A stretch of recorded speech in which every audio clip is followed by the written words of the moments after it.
Hi guys, I hope you are doing well. Today we will talk about how to fix or how to solve the problem of Meitu app. You will click on settings. Here you will click on apps, default apps, app settings.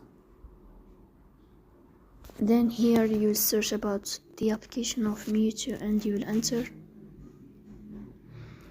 In this page of app info, you will click on first stop and you will click OK.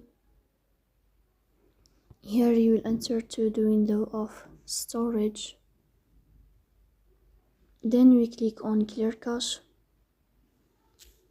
Here you will turn on your airplane mode and you will wait a moment to turn off your airplane mode again to fix that problem. So please don't forget to support us by like and subscribe. See you next time and thank you for watching.